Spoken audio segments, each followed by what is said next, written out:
रामा हो राम।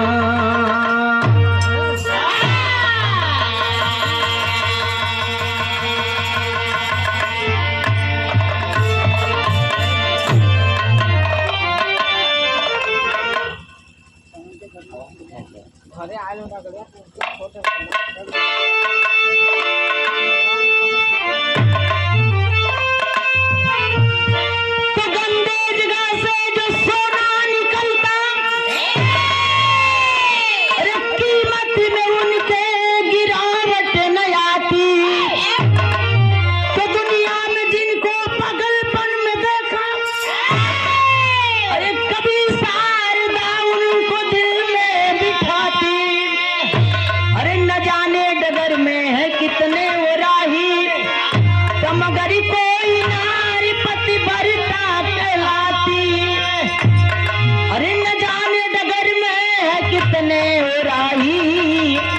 मगर कोई नारी पतिव्रता कहलाती।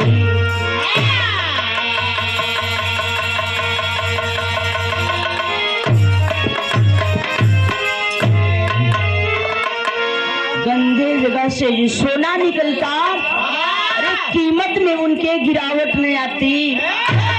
न जाने डगर में है कितने और राही, मगर कोई नारी पतिव्रता कहलाती है। बाबू बिरा के अंदर गजल अगर बतावल गई, गजल हो कौन?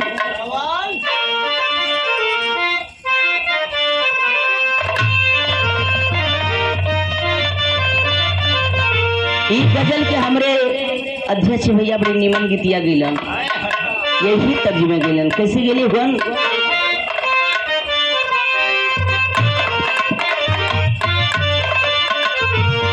अरे आए मुसाफिर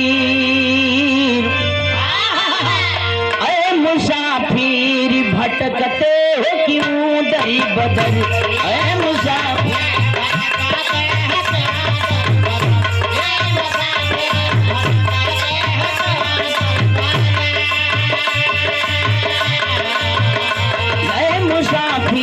भटकते हो क्यों दरी बदर। दोनों आलम कार्य बड़ी मदीने में है। ऐ मुसाफिर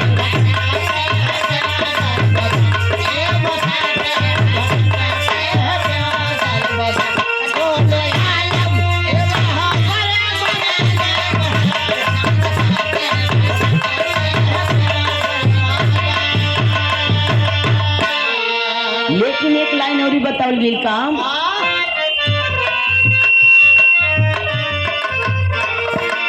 नाव का बाप में है, नाव काशी में है।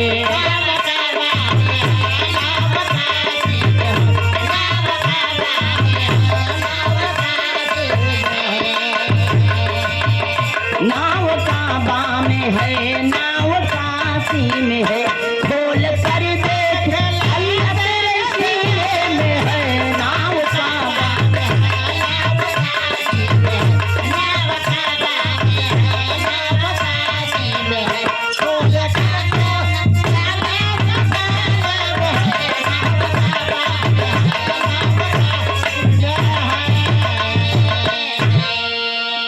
ये तो गीत रहा, लेकिन भाव में कवि जी दो लाइन लिखले हुए। का लिखले हुआ हो?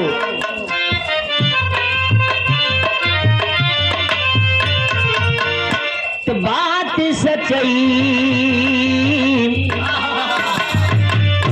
बात सच्चाई सही कहता है गगन।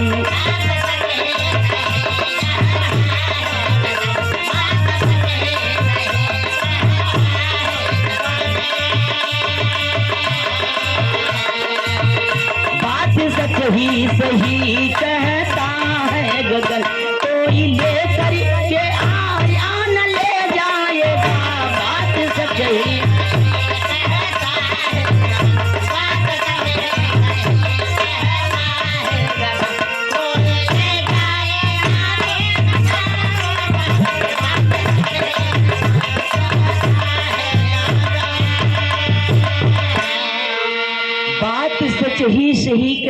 है गगन, कोई लेकर के आया न ले जाएगा ये बाबूजी।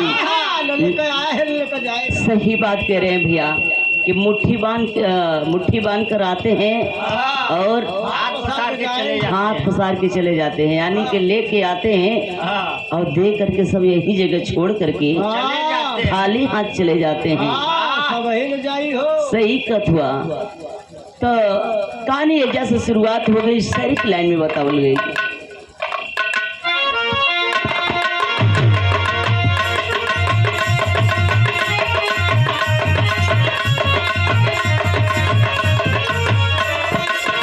अरे सच्ची कहानी,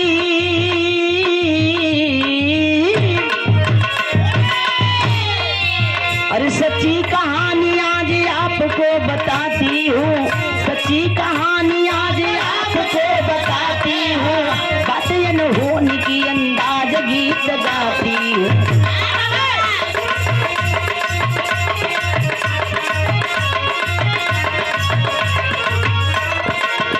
राजा थे अग्निशील राजस्थान राजधानी हो, राजा थे अग्निशील राजस्थान राजधानी हो, चलते मंगल ले दौर तूफानी हो।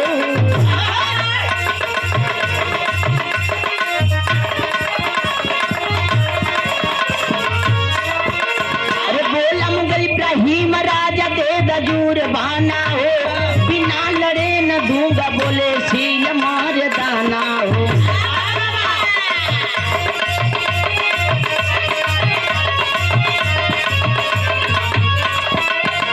चली दोनों तरफ जवानों की टोली है, बारूद बम्मल बंदूक भरी गोली है।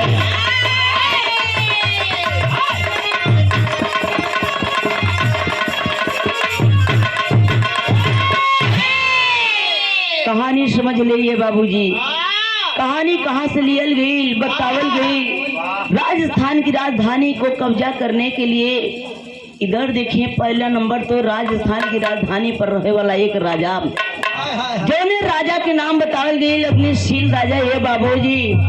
इधर देखे राजस्थान की धरती को कब्जा करने के लिए मुगल इब्राहिम अपने सेनाओं को लेकर के आता है, आ करके सरहद पे खड़े हो करके ललकारता है कोई माई का लाल जो कि मेरे सेनाओं से मुकाबला कर ले। इधर देखे जो समय राजा अग्निशील कि बतिया सुनाई दिल से कौन हो रे, बारवा निकलना सोच रहे देखत हुन कौन हो रे।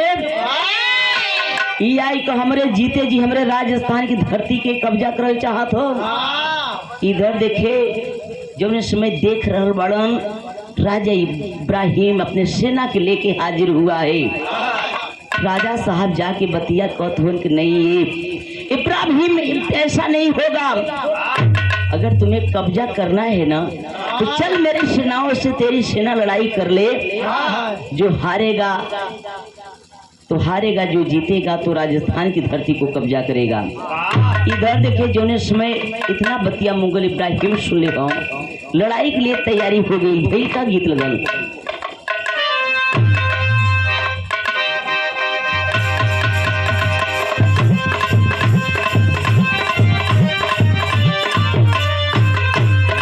क्या बात है।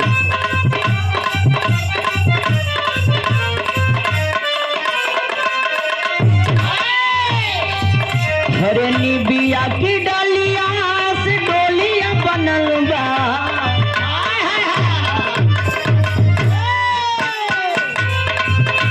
निबिया की डालिया से डोलिया बनल बा, निबिया पकैया वहा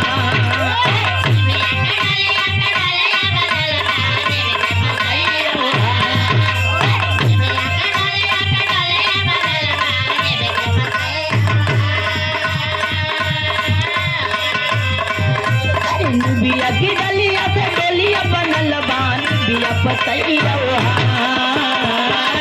देवल से चाली भवानी न हो, देवता बना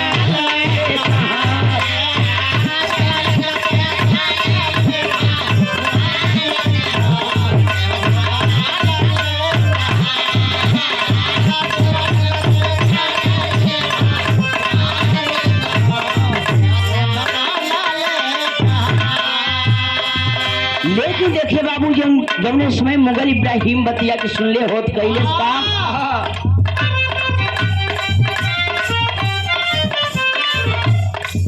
अरे सरहद पे चढ़ी के दाड़ दुश्मनवा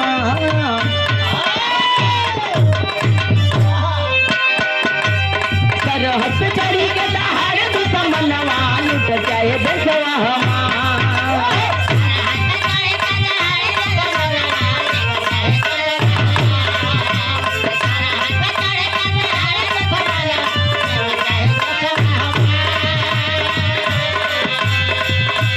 सरहद पे चढ़ी के दहाड़ दुश्मनवा लुट जाए देशवा हमार बाच के न जाने पावे पाजी न हो रण में बोले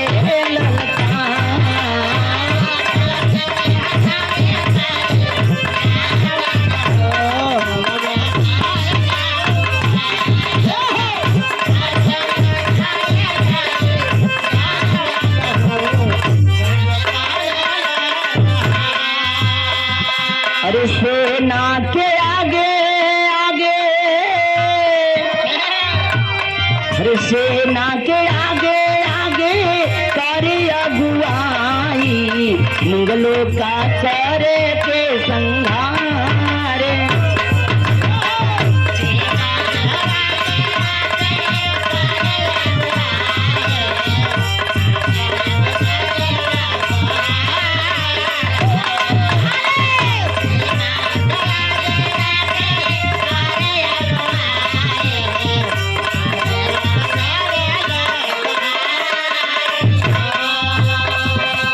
हरे लड़ता जाबा तेरा दिन बीतली राजा जी के लगनी कटार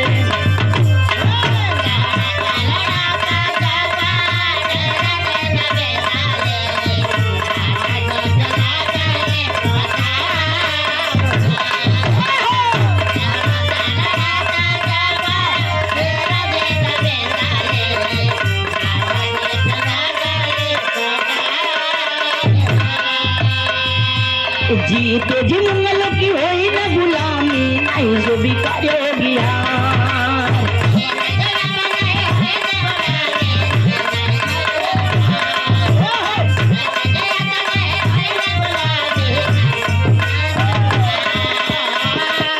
अरे चली ये म्यान से अरे है कटरियानु हो तली हले गर्दन पे मार इधर देखिए बाबूजी बतावल गई जोनास में मुगल इब्राहिम के सेनाओं के साथ और राजा अग्निशील के सेनाओं के साथ जोनास में लड़ाई शुरू हो गई बतावल गई लड़ाई धीरे धीरे 10-12 दिन तक चलल 13वें दिन राजा साहब के मुगल इब्राहिम के सेनाओं द्वारा गर्दन पे कटार लग जाती है। आए हाय बाबूजी जौने समय गर्दन पे कटार लगल बा राजा साहब सोचे लगलन कि लगत बा हमरे जीते जी मुगल इब्राहिम हमरे धरती के लूट ले जाई कब्जा कर ले। इधर देखिए बतिया के सोच रहल बड़न मन में आइल इससे अच्छा हो कि अपने हाथ से अपने गर्दन पे कटार खुद के मार के मर जाई। जाके घोड़े पे सवार भिलन कटार लेकर के युद्ध रण क्षेत्र से भाग करके राजा साहब बगल में एक मंदिर था जौने समय मंदिर के पास पहुंचलन तो भैल का गीत लगल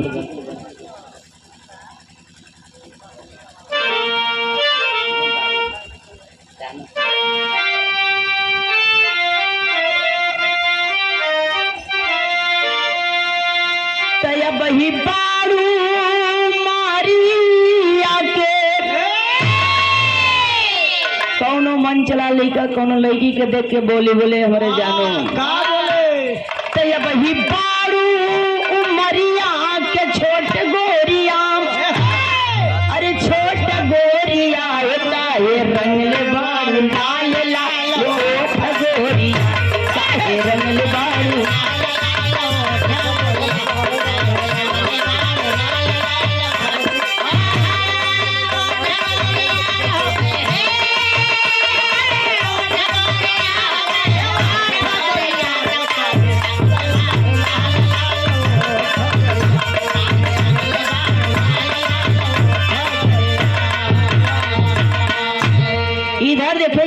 समय मंदिर के पास पहुंचलन, घोड़े से उतर के हाथ में कटार लेके राजा साहब एक और चीज करे जात हुन। का करे जात हुन?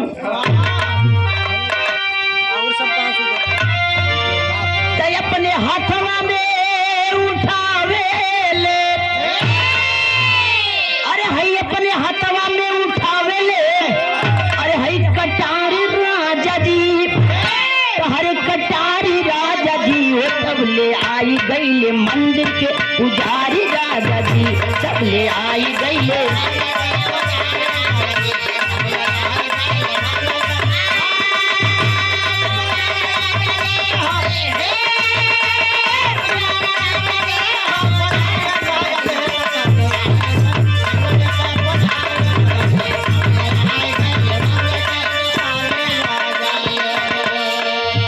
अरे हे पति बरता नारी जो समर बीच हरे कितना भारी दुश्मन होई मारी के भगई।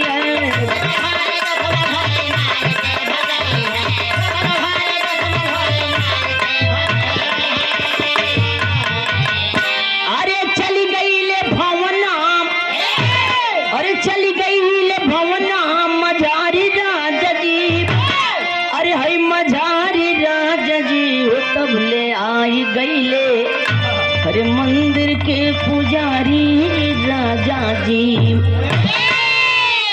इधर देखें बाबूजी, जौने समय राजा साहब मंदिर के पीछे जा करके हाथ में तलवार लेकर के अपने गर्दन पे मारे की कोशिश करत हुन। ए बाबू हो, ए बाबू शांत होके बैठ जाए। ए बाबू पूरी यहाँ तक पहुंचिया बता। लेकिन इधर देखे जौने समय मंदिर का पुजारी पूजा करने के बाद पूजा कर रहे थे, बल्टी में पाजल लेकर के मंदिर का फेरा लगा रहे थे बाबूजी। जा करके पिछवा जौने समय पुजारी जी देखलन राजा साहब अपने गर्दन पे कटार मारे जात हुए बाबूजी। गनगन गनगन बल्टी छूट गई हाथ से पुजारी जी के। सोचे थोन जा करके कहलन, नए राजा साहब, अरे राजा साहब, अरे ये का करे जात हुआ, का गलती हो गई, का कसूर हो गई कि अपने हाथ से अपने गर्दन पे कटार मारत हुआ। ये राजा साहब हो। राजा साहब जब पीछे मुड़ के देखत हुन पुजारी जी, इतना बतिया पुजारी के सुनलन, राजा साहब खड़ा हो गईलन, हाथ से तलवार नीचे गिर गई। कह लगलन पुजारी जी, जानत हुआ हमारे राजस्थान की धरती इसमें खतरे में बा। मुगल इब्राहिम अपने सेनाओं को लेकर के आया है, उन्होंने ऐलान कर दिया है अगर कोई हारेगा तो मैं भागूंगा, अगर मैं जीतूंगा तो रह लूंगा, कब्जा करूंगा।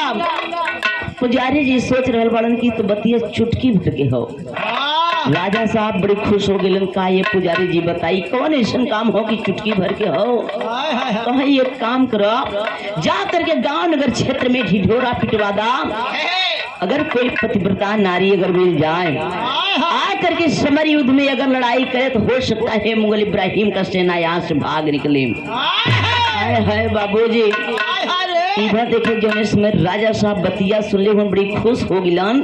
सोचे लगल मनवा में गांव नगर क्षेत्र की नारी प्रतिव्रता हो चाहे मत होखे, लेकिन हम हमार रानी महल के रानी है, हमें आशा नहीं पूर्ण विश्वास हो कि हमार रानी महल के रानी है, पतिव्रता जरूर होगी हन।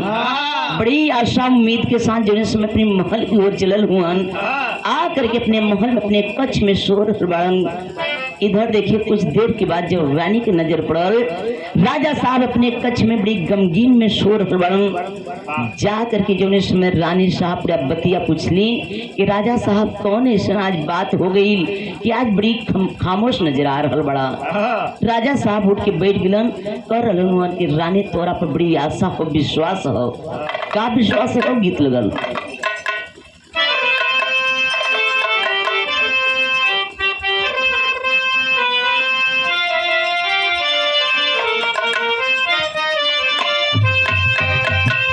हरे बैठल रेवेली गुजरिया हो, हरे बैठल रेवेली गुजरिया हो, हरे चुनरिया में दाग लगल हमारो। गुजरिया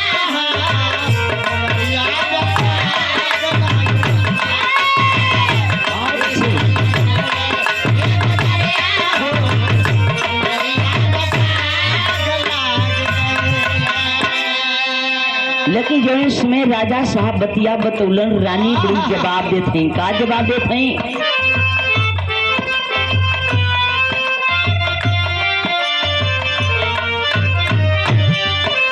हरे रानी बोली नाही बचल मोरे ही मनवा हो। हरे रानी बोली नाही बचल मोरे ही मनवा हो। अरे धर्मवा में दाग लगत हमारे।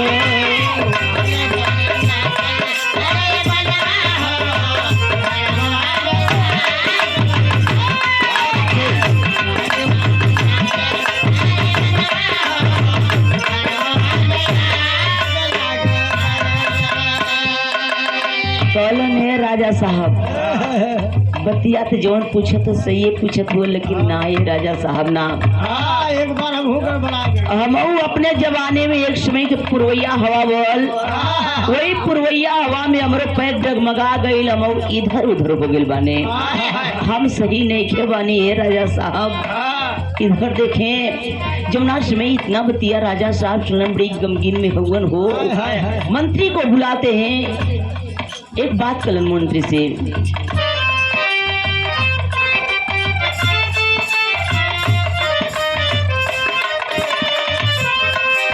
अरे मंत्री के रानी होइल कार्य कई दियाली।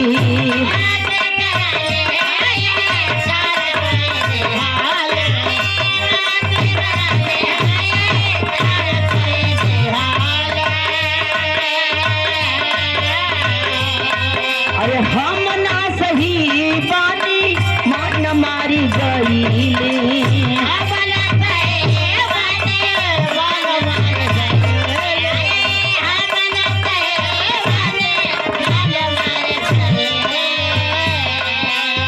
अरे हमके जरवले बापुरुआ पवनवा। अरे हई घरमवा में दाग लगल हमरो। मंत्री आइन भी कहली नहीं मंत्री जी से कि नहीं मंत्री जी हम सही नहीं खेवानी हो। हाँ पता चल गई रानी साहब के भी मंत्री आइन के भी एजे में पता चलल कि कितना पानी के बानी है बाबूजी। अब मंत्री जाई के कहें तो कहें का राजा के सामने गईलन कहथुन है राजा साहब जवान गति तो आर तवन गति हमार। दूसर देखा। हाँ अब ये दूसर खोज करे के पड़ी, घर में सही लोग नहीं खे। इधर देखिए जो समय मंत्री आई की बात सुनकर के राजा साहब मंत्री को एक बात अवरी कॉलन के जा करके गांव नगर क्षेत्र में ढिढोरा पिटवा दीजिए, हो सकता है कहीं न कहीं पतिव्रता नारी मिल जाए। मंत्री जो समय जा करके गांव नगर क्षेत्र में ढिढोरा पिटत हो तो भील का विदेशिया में।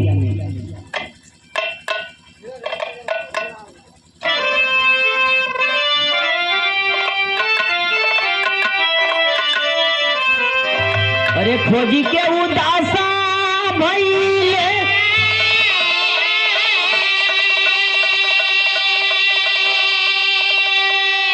ए पंचो मन में निराशा भइले।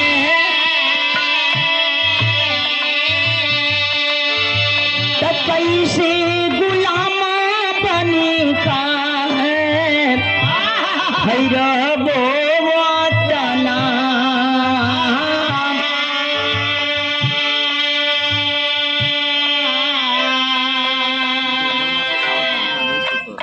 अरे जिंदगी से निकम बाटा बल्कि माऊतिया।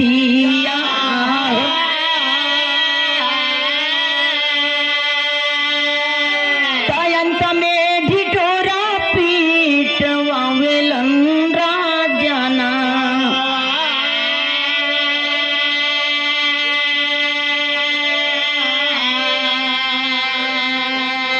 अरे होके कोई पति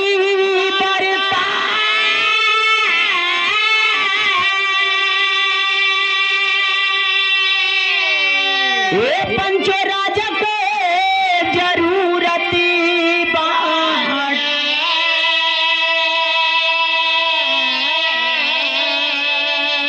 अरे खतरे में बाटे आजा उन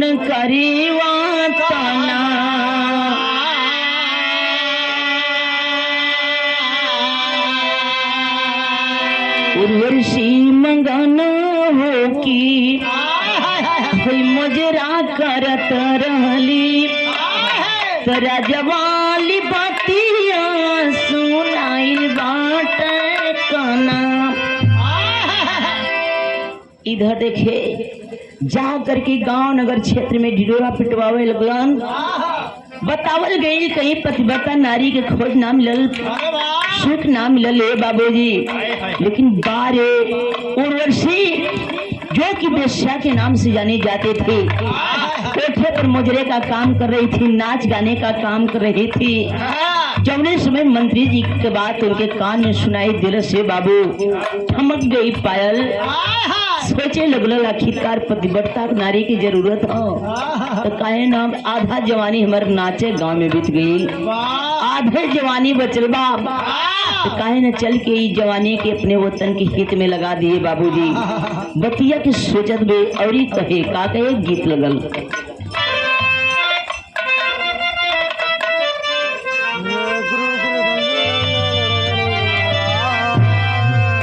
अरे हई गवन के रात दुखदाई हो,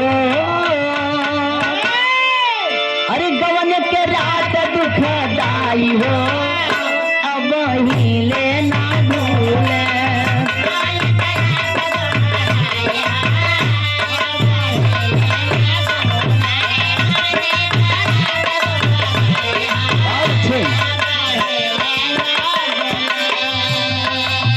लेकिन इधर देखिए जो समय उर्वशी वेश्या नाच गाने का काम करने वाली है बाबूजी, पाँव में घुंघरू हाथ में कंगन जो समय पहननी थी, निकाल देती है पैर का घुंघरू हाथ का पायल, पैर का घुंघरू हाथ का कंगन उतार करके फेंक देती है। और जोने हाथ में कंगन उसी हाथ में तलवार लेकर के कटार लेकर के जोने समय चलल हिंद भइल का।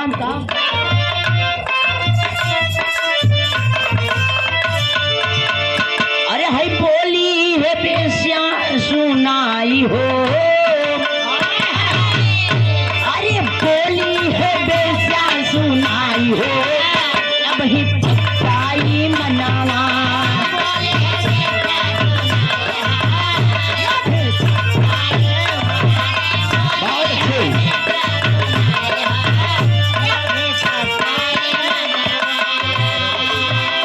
हरे दस बाते बाटे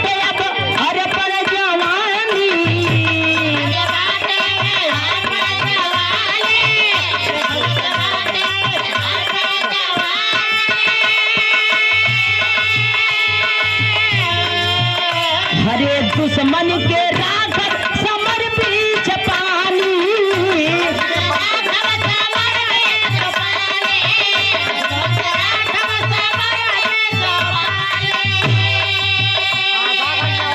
अरे रणचंडी रण क्षेत्र आई हो, अब ही पक्काई मनावा।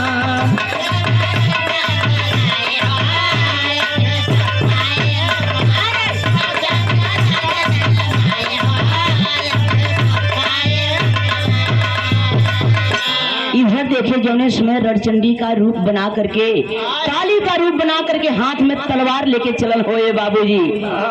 जाके जौने समय राजा साहब के पास पहुंचले हैं तो भइल का टेरी में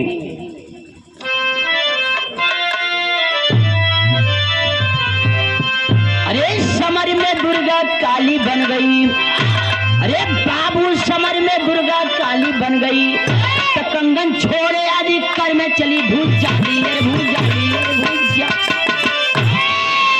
अरे समर में दुर्गा काली बन गई, अरे कंगन छोड़े आज कर में चली भुजाली, समर में दुर्गा काली बन गई। इधर देखिए जो समय रणचंडी का रूप बना करके राजा साहब के पास जाती है उर्वशी वेश्या, कहती है राजा साहब कहाँ मुझे लड़ाई करनी है, मैं क्षमता रखती हूँ, मेरे पास दम है कि मैं अपने जीते जी राजस्थान की धरती माता को किसी के हाथ कब्जा नहीं करने दूंगी। इधर देखिए जो समय चल रही तो भेल का चौक में मास्टर साहब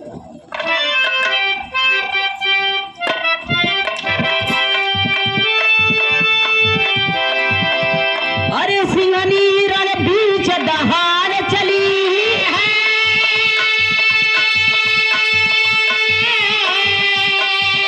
अरे घबराए चले बैरी रण,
इधर देखे बाबूजी जौने समय रणचंदी का रूप बना करके वो उर्वशी वेश्या आगे आगे चलती है हाथ में कटार लेकर के। उर्वशी वेश्या के पीछे सारी सेनाएं और सारे सेनाओं के पीछे राजा साहब घोड़े पे सवार होके जौने समय रणयुद्ध रण क्षेत्र में चलल हुआ पहुंचल नहीं बाबूजी। बतावल गई उर्वशी वेश्या इतना कटार चलावे लगल, इतना दौड़ा के लोगन के मारे लगल, किसी के हाथ कटल, किसी के पैर कटल, किसी के गर्दन, जो भी बचलन और हमारा भागत हुआ ने बाबूजी। जौने समय दौड़ा लेती है देखत बाकी चारों तरफ बड़ी सुनसान नजर आ रहा बा। इधर देखे जिस हाथ में कंगन वो हाथ में कटार लेकर के जो समय लड़ाई करे लगली है बाबूजी। लड़ाई करते करते जब उर्वशी वेश्या धरती पे गिरल बा बेहोश हो गए तो भइल का पपट में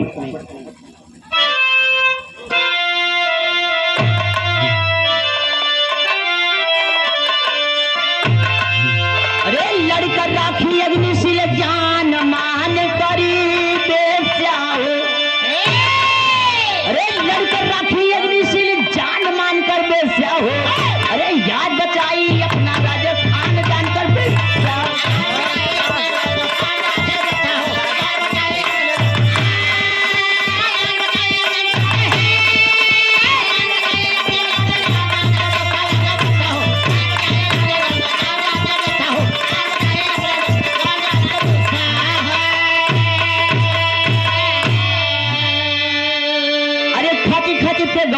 में चलाई हो। अरे फकली बदन रहली नाजुक कलाई हो। अरे धन्य धन्य बोले हिंदुस्तान जान कर बेस्या हो। अरे आज बचाई अपना राज स्थान जान कर बेस्या हो। इधर देखे जौनेश में राजा साहब देख रहल बड़न उर्वशी वेश्या बेहोश होकर के धरती पे गिरल बनी ये बाबूजी। रथ से उतर करके दौड़ कर जा करके राजा साहब अपने गोदी में उठा लेलन। उठा के कुछ बात कह रहल बाड़न का कहतवन अल्लाह में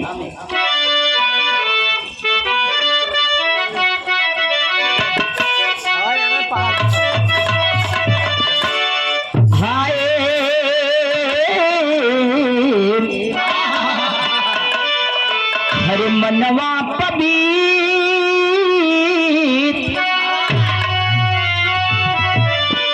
हरे मनवा पवित्र होला घर ही में गंगा बाबू होला न पूछ कैला से आसाना।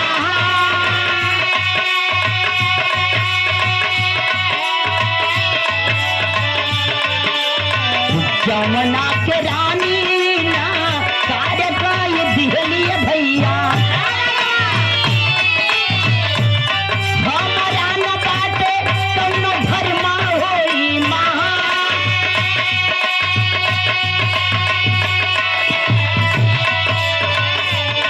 पैसा के पति मनौर वैसे तो बलैलिए साहब लड़ी के बचाई लिहली आपन राजस्थान।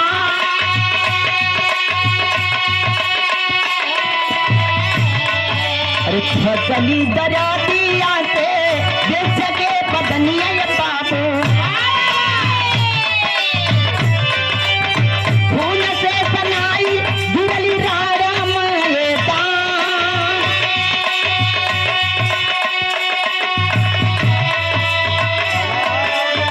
राजा जी जाके अपने गोदी में उठैले भैया मागौर वर्षी आज कौनो होई माँ और पीछा छोड़े सीधा